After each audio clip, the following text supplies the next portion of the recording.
Okay, so yes, this is the event, and I'm just going to warn you, it's a little bit complicated, just a smidge. But basically, if you cast your mind back to the Go Navy event and the Eagles and the Sharks, it's basically the same structure. So if and to be honest, if you don't want to really get involved in the day to day doings of it, and like what your points are and what missions are and all that kind of stuff, just don't worry about it because to be honest, it doesn't matter whether you pay attention or not. You're still going to be taking part as long as you choose a team. Um, you'll be fine. There are missions which pop up. I'll do a couple of games and show you, but there are missions which pop up, like in Go Navy. During each match, you might get a mission come up at the top of the screen, like set 3 fires or get 40 ribbons or whatever it is. And if you complete those, then you'll get points, and those points mean prizes. So if I show you here, so this is it gives you an instruction screen. So when I've already done it, but when you log into the server for the first time, or each day actually, it will present you with the same like Eagles Sharks choice, but in this case it's Honor and Glory. So you choose Honor or Glory. So I just randomly chose Honor. And actually, if you want all the details about how this was designed and all the background and stuff, go and watch the 083 Dev Notes video that was posted this week, because they explain, like, take about 15 minutes and they explain how the whole thing was put together. It's actually quite interesting, and the artwork is pretty nice, actually. I really like this format.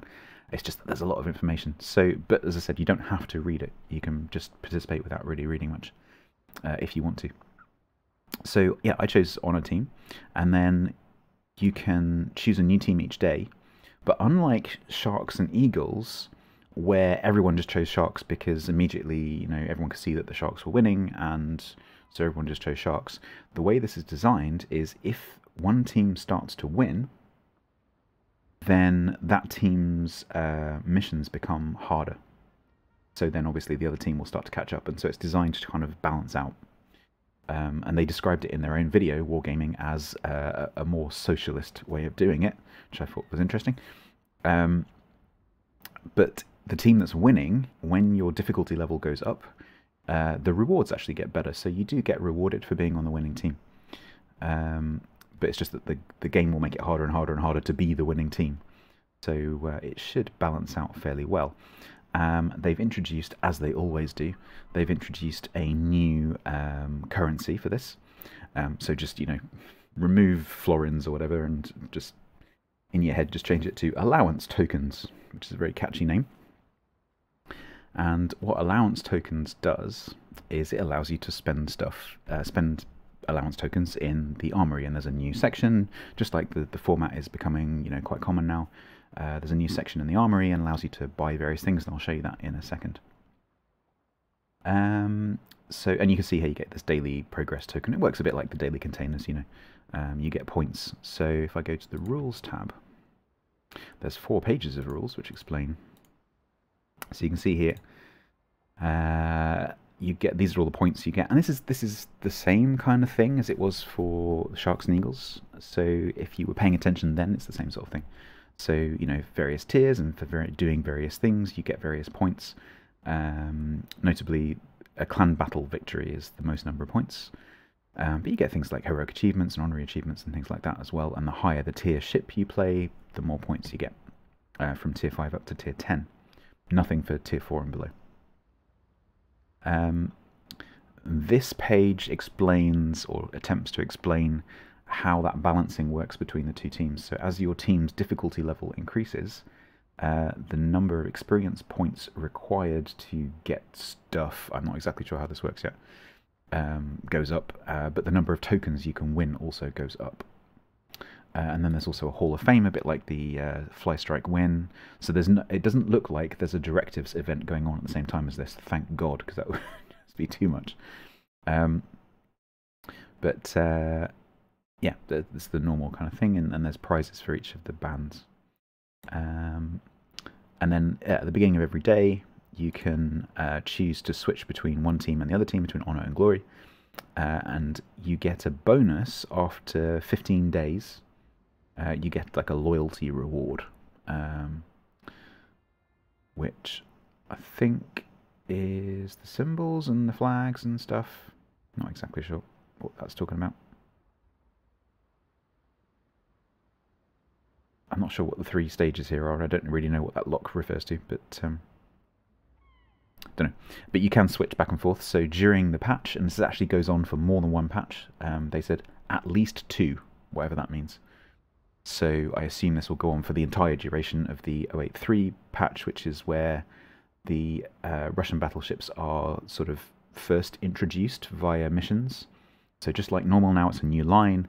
You don't get the line immediately. What happens is they'll give you missions so that you can potentially win one of the ships, but it's not a proper progression. And killer, patience, I'll get there. And then in the second patch, in 084, that's when the line will actually be released. So this will go on, apparently, for both of those patches. So, and then you can switch between the 2 teams. So what I would do is, do one team for 15 days, get the reward, and then do the other team for 15 days.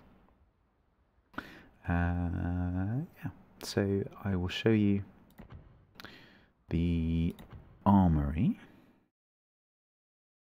So there's this new victory section, and the currency is called allowance tokens, which is this little anchor thing.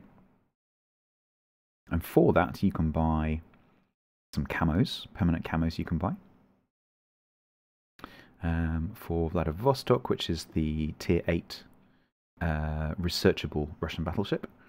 Chapayev, Kiev, Ognavoy, and then there's also some one-use camouflages you can buy there. You can also get the Soviet battleship containers, which I assume will also be for sale in the premium shop for real money. I assume these are the non-premium ones. And these normal kind of researchable ship release kind of event containers. So these contain some flags and some coal and whatever, and then also there's a chance that they will drop one of the ships. So you might get a mission for Pyotr Veliki, Ismail, Sinop, or Vladivostok, which are the tier 5, 6, 7, and 8 Russian researchable ships. So you might be able to get those, but they won't be part of the researchable line in 083. You'll have to just play them as single ships, and then they'll be converted into the researchable line in 084. As has just happened with the British carriers. And it looks like you'll still be able to spend your leftover Ironium as well here. So that's going on for a bit longer. What did Doggo do? She cut her paw, and basically she keeps licking her rear paw, and so it's not healing because it's constantly wet and being licked. So I've had to put the cone of shame on that she doesn't lick her paw, because it's fine when if I'm like walking her or with her or whatever, but when she's over there, particularly when I can't really move, she'll tend to start cleaning herself. So I have to. Fortunately, cone of shame is a necessity, but it's so her foot doesn't fall off.